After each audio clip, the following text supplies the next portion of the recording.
गुरु प्यारी साध संगत जी, राधा स्वामी। प्यारी साध संगत जी, संत महात्मा हमें समझाते हैं, जब से इस सृष्टि की रचना हुई है तब से लेकर अब तक हम इस संसार में ही गोते खा रहे हैं, इस संसार में ही भटक रहे हैं। जब रूह अपने असल देश से इस देश में उतरी थी, जब रूह सचखंड से यहाँ उतरी थी, तो इसने यहाँ आकर मन का साथ ले लिया। मन ने फिर ऐसी ऐसी इच्छाएं, ऐसी ऐसी वासनाएं हमारे सामने लाकर रख दी कि फिर हम उनकी पूर्ति में ही अपना हर जन्म बर्बाद करते रहे। हमारा मनुष्य के जामे में आने का लक्ष्य है मन से मुक्त होकर उस मालिक से मिलाप कर लेना, लेकिन हम मन से मिलाप कर लेते हैं, मालिक को भूल जाते हैं। मन के साथ के कारण हम इच्छाओं और वासनाओं के जाल में फंसकर जन्म मरण के चक्कर में फंस गए हैं। मन इच्छाएं और कामनाएं करता चला जाता है और हम उनकी पूर्ति के लिए बार बार संसार में भटकते रहते हैं। आप हमें समझाते हैं कि हमें इस जन्म मरण के चक्कर से मुक्त होकर उस मालिक में समा जाना है, उस मालिक से मिलाप करना है, लेकिन हम जन्म मरण के चक्कर में घूमते हैं।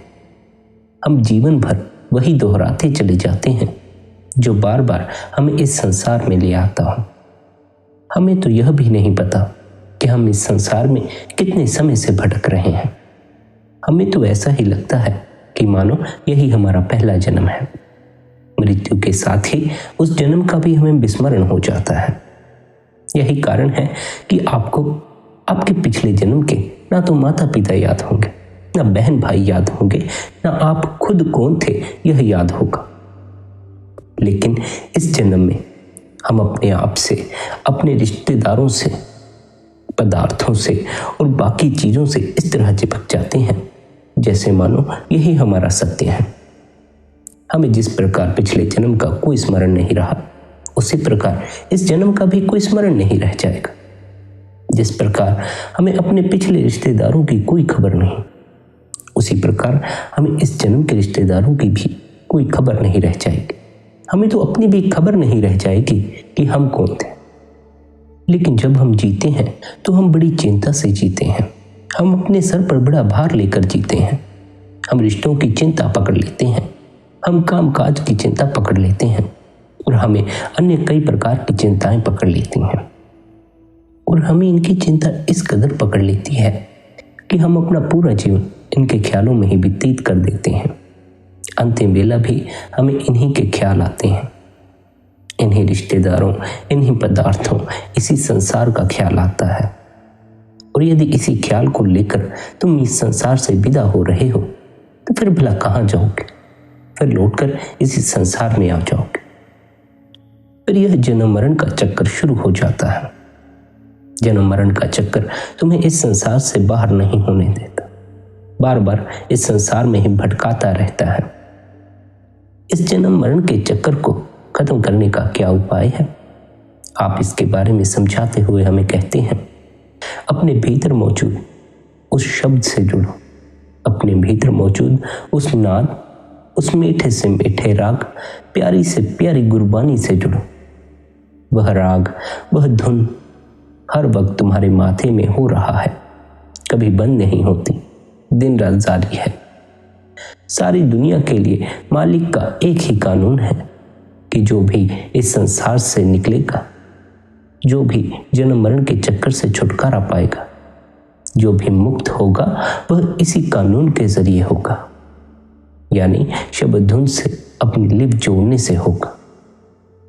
यही मौलाना रूम, शम्स तबरेज, गुरु नानक साहिब और अन्य महात्मा होका दे रहे हैं कि तुम अपने भीतर उतरो, भजन बंदगी करो, ध्यान में बैठो, तुम्हें जन्मों जन्मों की खबर हो जाए। अभी तो तुम्हें अपने पिछले जन्मों का विस्मरण हो चुका है। भीतर उतरोगे तो पिछले जन्मों का भी स्मरण हो जाएगा। आप होका देते हैं कि तुम अपने देश को चले जाओ, अपने सच्चे देश को चले जाओ, ताकि तुम्हारा जन्म मरण खत्म हो जाए। लेकिन हम काल के जाल में फंस गए। काल ने क्या किया? काल ने इंद्रियों के भोग, दुनिया की लश्तों, बेटे बेटियों की मोहब्बत, दुनिया के और सामानों के प्यार वगैरह का ऐसा नशा चढ़ा दिया है कि हम संत महात्माओं की बात ही नहीं सुनते, चाहे वे कितना ही जोर लगा लें। संत महात्मा हमसे कहते रहते हैं कि यदि तुम्हें मोक्ष हासिल करना है, जन्म मरण के चक्कर से छुटकारा पाना है, तो अपने अंतस में उतरो, उस नाद से जुड़ो, उस शब्द से जुड़ो, अपनी नजर बाहर से भीतर की तरफ करो। लेकिन जब हम उठते हैं तो हम उठते समय ही इतनी आकांक्षाएं इस संसार की लेकर उठते हैं, इतने ख्याल लेकर उठते हैं कि स्वाभाविक ही हमारी नजर बाहर की तरफ ही रह जाती है, भीतर की तरफ नजर ही नहीं हो पाती। हम उठते ही अनेकों ख्याल लेकर चलते हैं, यह करना है, वह करना है, यहाँ जा आएंगे, वहाँ जा आएंगे, इससे मिल लेंगे, उससे मिल लेंगे। दिन शुरू भी नहीं होता लेकिन हमारे विचार शुरू हो जाते हैं, हमारी कामनाएं शुरू हो जाती हैं, हम इच्छाएं करते चले जाते हैं, हम उनमें खोते चले जाते हैं। हम पर इन लज्जतों का इतना नशा चढ़ गया है कि हम अपने होश को जगाकर ही नहीं रख पाते। हम इस ओर गौर ही नहीं कर पाते कि हमें संत महात्मा क्या समझाते हैं। मात्र सुन लेने से कि तुम्हारे भीतर भी एक दिया मौजूद है जो निरंतर जल रहा है, बिन बाती और बिन तेल के जल रहा है, वह दिया जल नहीं जाता।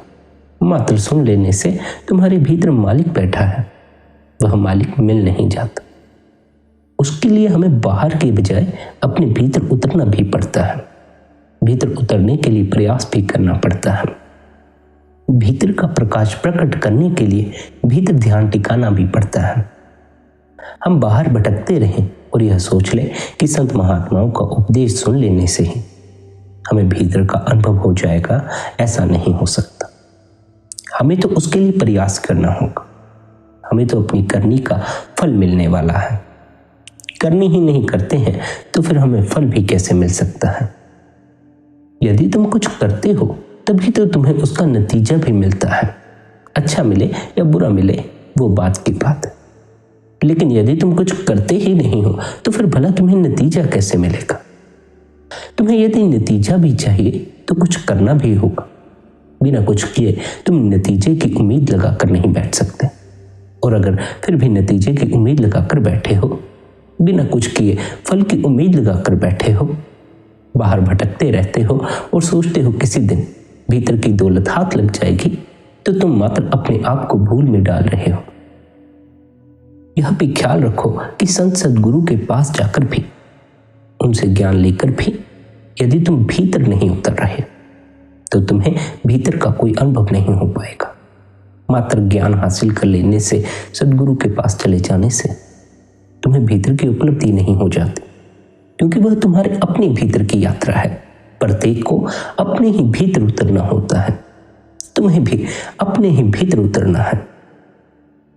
पर यदि तुम भीतर उतरने के लिए कुछ ना करो, भीतर का ज्ञान इकट्ठा करते रहो, तो उससे कोई लाभ नहीं होने वाला।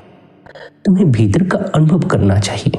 तुम्हें पता तो लगे कि तुम्हारे भीतर भी कुछ मौजूद है, तुम्हारे भीतर वह प्रकाश मौजूद है, तुम्हारे भीतर आनंद मौजूद है। मात्र यह जान लेने से कि तुम्हारे भीतर भी दिया जलता है, तुम्हारे भीतर आनंद मौजूद है, तुम्हारे भीतर मालिक मौजूद है, भला तुम्हें क्या लाभ होगा, भला तुम्हें क्या मस्ती आएगी। तुम यदि जान भी लो तुम्हारे भीतर आनंद है तो उससे तुम्हारे जीवन में क्या आनंद आ जाएगा। जानने से ही आनंद थोड़ी आ जाता है। यदि आनंद तुम्हारे अनुभव में आ जाए तब बात और है, तब जीवन में आनंद आना स्वाभाविक ही है। यदि तुम ज्ञान हासिल कर भी लो, यदि तुम जान भी लो तुम्हारे भीतर ही मालिक बैठा है, तो उस जान लेने से तुम्हारा मालिक से मिलाप नहीं हो सकता। तो मात्र उस जान लेने से ही तुम्हारा मालिक से मिलाप नहीं हो जाएगा। मालिक से मिलाप करना है, भीतर मौजूद मालिक का अनुभव करना है, तो उसके लिए तुम्हें अंतस में उतरना भी पड़ेगा, अपने भीतर में उतरना भी पड़ेगा, क्योंकि भीतर का अनुभव भीतर उतरे बगैर नहीं हो सकता। जिस प्रकार बाहर के अनुभव तुम बाहर संसार से जुड़े बगैर नहीं कर सकते, उसी प्रकार भीतर के अनुभव तुम भीतर से जुड़े बगैर नहीं कर सकते। हमारी समस्या यही है कि जब हम ज्ञान हासिल कर लेते हैं, जब हमें थोड़ा बहुत समझ आ जाता है, तो हम उस समझ पर ही रुक जाते हैं, उस ज्ञान पर ही रुक जाते हैं। हम सोचते हैं हमें पता चल गया। नहीं, हमें उस ज्ञान पर अमल भी करना चाहिए। हमें उस ज्ञान को अपने अनुभव में लाना चाहिए। मालिक भीतर है, हमें पता चल गया, हमने ज्ञान हासिल कर लिया। अब भीतर मौजूद मालिक से मिलाप करने के लिए हमें कुछ प्रयास भी करना चाहिए। हमारे भीतर बिन बाती और बिन तेल की जोत जगती है, हमें पता चल गया, संत सदगुरु ने हमें समझा दी। अब हमें अपने भीतर जलते हुए दिए की खोज करनी चाहिए। हमें अपने दिए स्वयं बनना चाहिए, पर हम अपने दिए खुद तो बनते नहीं। चाहते हैं सदगुरु हमारा दिया जला दे, सदगुरु प्रकाश प्रकट करते, सदगुरु हमारा मालिक से मिलाप करवा दे। तुम्हारे प्रयास के बगैर भला क्या हो सकता है? तुम जब तक बाहर ही भटकना चाहते हो तो भला तब तक तुम्हें भीतर का प्रकाश कैसे नजर आएगा? जब तक तुम्हारी नजर ही बाहर ठहरी है तब तक भीतर का जलता हुआ दिया भी तुम्हारी नजर में नहीं आ सकेगा। नजर को बाहर से भीतर की तरफ मोड़ना होगा। मात्र जान लेने से ही सब कुछ नहीं हो जाता है। जान लेना तो इशारे की तरह होता है। संत सदगुरु हमें अपने भीतर की दौलत की तरफ इशारा कर देते हैं, लेकिन मात्र जान लेने से ही अनुभव का कोई संबंध नहीं है। जान लेना अलग बात है। जान लेने का अर्थ है कि तुम्हें किसी दूसरे के जरिए पता चला। अनुभव का अर्थ है कि तुम्हें अपने जरिए पता चला। और यह ख्याल रखना, जब तक तुमने मात्र ज्ञान इकट्ठा किया है कि तुम्हारे भीतर मालिक है, तब तक तुम्हें खुद भी अपने ऊपर भरोसा ना हो सकेगा कि तुम्हारे भीतर मालिक है।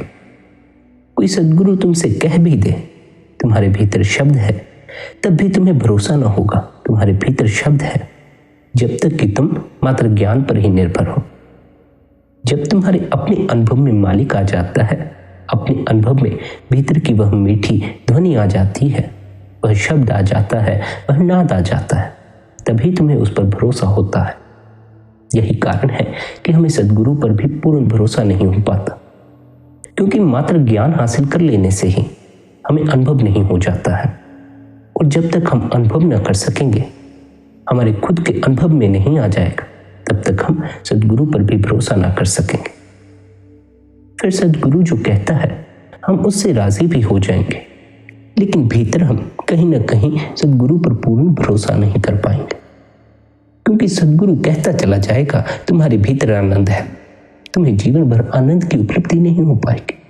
सदगुरु कहता चला जाएगा तुम्हारे भीतर मालिक है, पर अगर मालिक तुम्हें ही अनुभव में नहीं आया तो तुम सदगुरु की बात पर भरोसा भी ना कर सकोगे। इसी कारण से आप हमें समझाते हैं हमें ज्ञान हासिल कर लेने के बाद अनुभव की ओर बढ़ना चाहिए, मात्र अपने ज्ञान पर ही नहीं ठहर जाना चाहिए। हम ज्ञान हासिल कर लेते हैं तो हमें ऐसा अहंकार हो जाता है कि मानो हमें सब पता लग गया। ख्याल रखना, ज्ञान अनुभव से बड़ा नहीं है। अनुभव तुम्हें विश्वास में उतार सकता है, मात्र ज्ञान तुम्हें विश्वास में नहीं उतार सकता। अनुभव से तुम्हें भीतर का प्रकाश नजर आ सकता है, मात्र ज्ञानी हो जाने से तुम भला भीतर के प्रकाश का क्या ही वर्णन कर लोगे। जब तक तुम्हें नजर ही नहीं आया तब तक तुम क्या कहोगे कि भीतर का प्रकाश कैसा है? कैसे कह सकोगे कि करोड़ों सूर्य जैसा है या भीतर जलता हुआ एक दिया है? अपने अनुभव से जानो, मात्र ज्ञान पर ही निर्भर मत हो जाओ। ज्ञान से आगे बढ़ो, ज्ञान की सीढ़ी से ऊपर चढ़ो। अब अनुभव के जगत में प्रवेश करो, ध्यान के जगत में प्रवेश करो। ध्यान तुम्हें अनुभव में उतारता है, भजन बंदगी तुम्हें अनुभव में उतारती है। निरंतर ध्यान करोगे, निरंतर भजन बंदगी करोगे तो भीतर का शब्द प्रकट हो जाएगा। और यदि तुम्हें खुद से भीतर के शब्द का अनुभव हो जाए तो तुम्हें सदगुरु पर भी विश्वास हो जाता है। फिर तुम्हें विश्वास हो जाता है कि सदगुरु ठीक ही कहते हैं, भीतर का शब्द बड़ा ही मीठा है। यदि तुम ध्यान में बैठो, निरंतर भजन बंदगी में बैठो, तो तुम्हें अपने अंतस की खबर लग जाती है। तुम अपने अंतस में उतरना शुरू कर देते हो, तुम्हें तीसरे दिल की खबर लग जाती है। फिर तुम्हें सदगुरु पर भी भरोसा आ जाएगा कि सदगुरु जो तीसरे दिल की बात कहते थे, अंतस की बात कहते थे, वह बिल्कुल सही है। अनुभव से पहले तुम सदगुरु पर पूर्ण भरोसा नहीं कर पाओगे। मात्र ज्ञान हासिल कर लेने से ही पूर्ण भरोसा नहीं हो जाता है। और यह ख्याल रखना, जब तुम्हें सद्गुरु पर पूर्ण भरोसा हो जाता है तभी तुम अपने आप को सद्गुरु पर समर्पित करने को राजी हो सकते हो। जिस प्रकार संसार में जिस पर तुम्हें भरोसा हो उसके हाथों में ही तुम अपने आप को सौंप सकते हो, उसी प्रकार अगर तुम्हें सद्गुरु पर पूर्ण भरोसा हो तभी तुम सद्गुरु पर अपने आप को छोड़ सकते हो।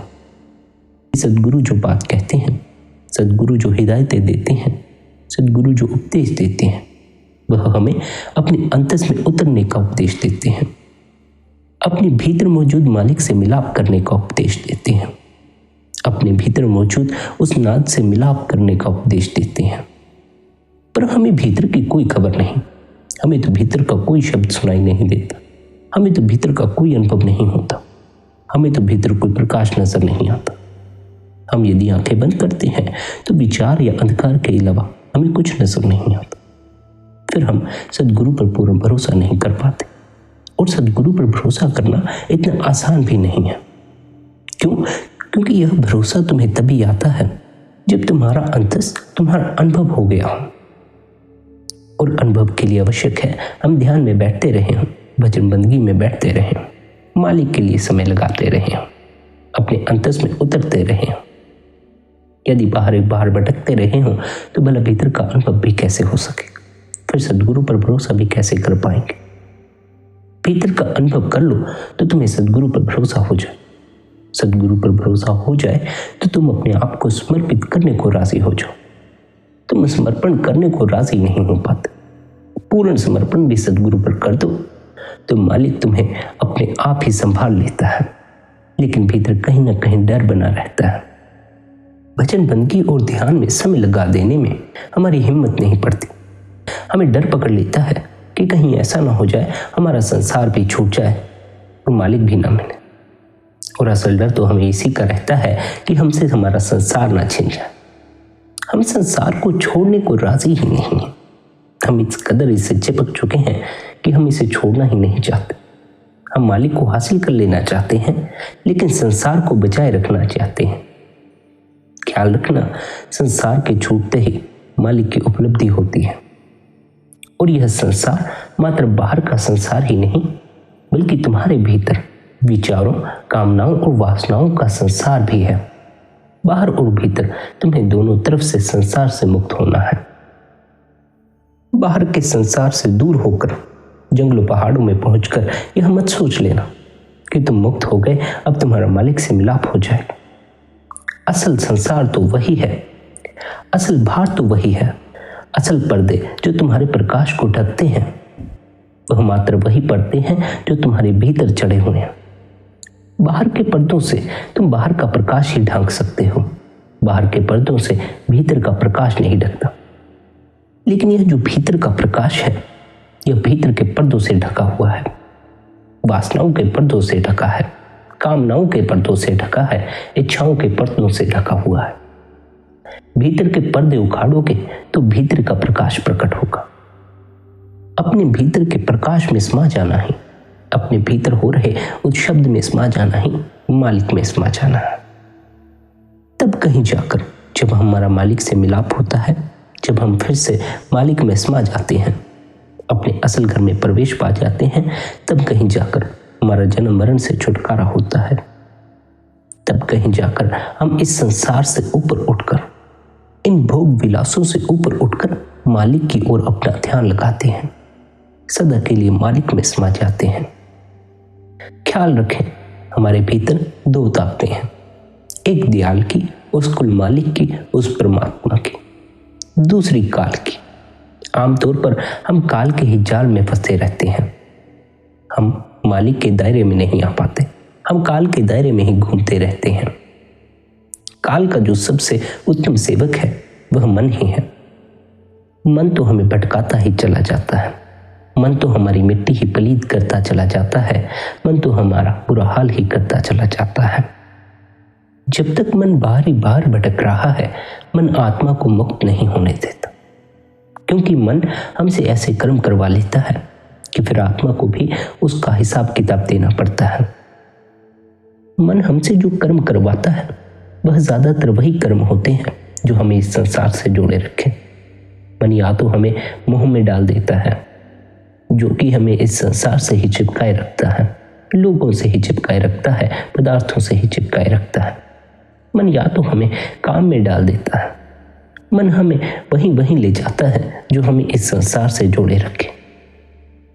मन हमसे वही इच्छाएं कराता चला जाता है जो हमें इस संसार से जोड़े। मन हमसे उन्हीं कामनाओं की पूर्ति करवाता चला जाता है जो हमें इस संसार से जोड़े। हम वह कुछ भी नहीं करते जो हमें मालिक से जोड़े। मन हमें मालिक से प्रार्थना भी नहीं करने देता। ख्याल रखना, प्रार्थना का अर्थ है जब तुम्हारा मन मौजूद ना हो। प्रार्थना का अर्थ है जिसमें तुम्हारी कोई कामना ना हो, कोई इच्छा ना हो, कोई मांग ना हो। और मनुष्य की समस्या यही है कि वह जब भी कोई कर्म करता है तो बदले में फल की इच्छा रखता है। इसी कारण से हम प्रार्थना भी बगैर मतलब के नहीं कर पाते। हम प्रार्थना करने के बाद अपनी इच्छा रख देते हैं, अपनी कामना रख देते हैं। यदि कामना लेकर प्रार्थना करोगे तो उस प्रार्थना का कोई मूल्य ना रह जाएगा। बिना किसी कामना, बिना किसी इच्छा के प्रार्थना करो। और प्रार्थना करने से बेहतर होगा कि तुम बस मालिक का शुक्र करो। उसने तुम्हें सब बख्शा हुआ है, वह तुम्हें सब बख्शता जाएगा। उसका शुक्र करो। मात्र शुक्र भी अगर तुम उसका करो, उसके द्वारा बख्शी हुई श्वास के लिए भी तुम यदि शुक्राने से भरो, इस जामे के लिए भी तुम शुक्राने से भरो, तो तुम्हारे भीतर प्रेम प्रकट होना शुरू हो। जरा गौर करके देखो, क्या तुम अपना जामा खुद चुन सकते हो? नहीं चुन सकते। तुम ना तो अपने आप को पशु का जामा उड़ा सकते हो, ना मनुष्य का जामा उड़ा सकते हो। उस मालिक की दया मेहर है कि तुमने मनुष्य का जामा ओढ़ा हुआ है।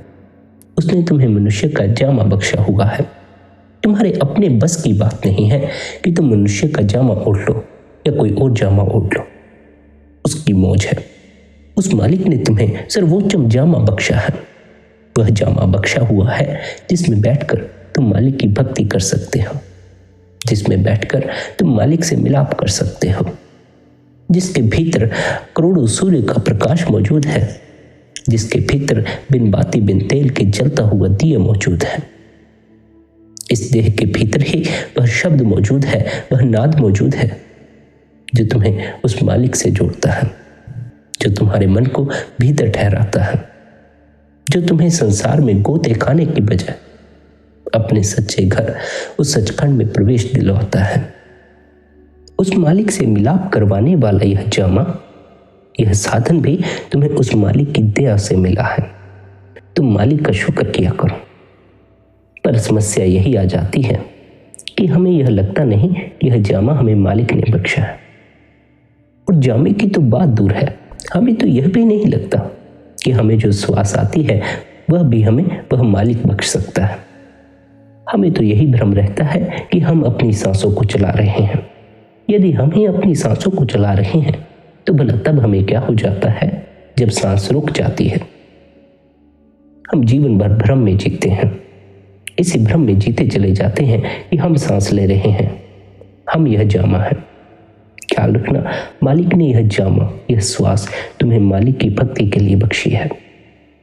यदि तुम इसका लाभ उठाने की बजाय संसार में ही भटकते रहो, यदि तुम इस सर्वोच्चम जामे में बैठकर भी उस आनंद को हासिल न करो, उस नाद से अपनी लिव न जोड़ो, तो फिर इस सर्वोच्चम जामे से तुमने क्या लाभ उठाया? जब हम इस सर्वोच्चम जामे का लाभ नहीं उठाते, तब निचली योनियों के जामे भी हमसे ज्यादा बेहतर हो जाते हैं। कारण यह कि इस सर्वोच्चम जामे में हमें आनंद की उपलब्धि होती है, हमारा मालिक से मिलाप होता है।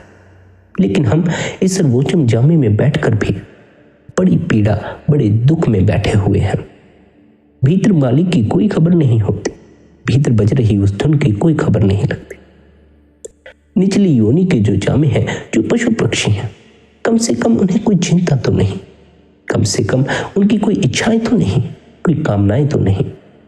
किसी स्त्री के प्रेम में पड़कर, किसी पुरुष के प्रेम में पड़कर पागल तो नहीं हो जाते वे। इंसान सर्वोच्चम जामे का हकदार होने के बावजूद भी, आनंद से भरे हुए इस जामे के होने के बावजूद भी निचली योनियों के जामे से ज्यादा बदतर हालत में हैं। इतनी इच्छाएं, इतनी कामनाएं खड़ी कर ली हैं कि उनकी दौड़ में उतना ही दुख भी इकट्ठा होता है। इस जामे का लाभ उठाओ। यह तुम्हें दोबारा मिले या ना मिले, इसका तुम क्या ही अनुमान लगा सकते हो।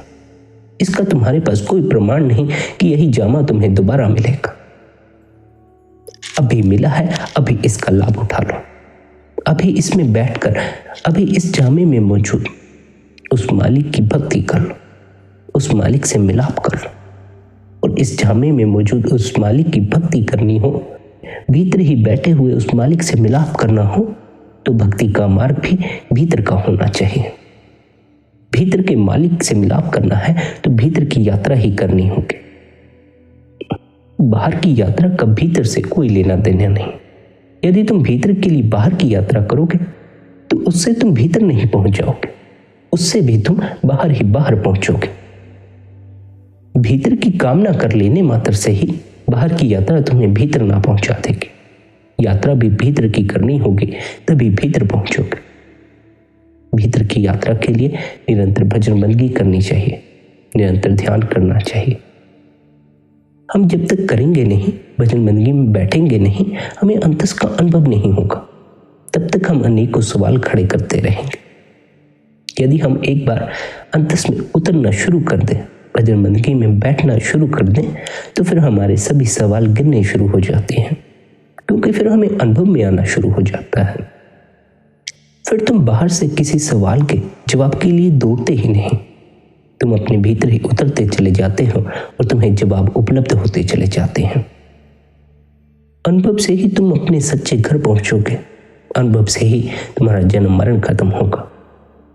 ज्ञान हासिल कर लो।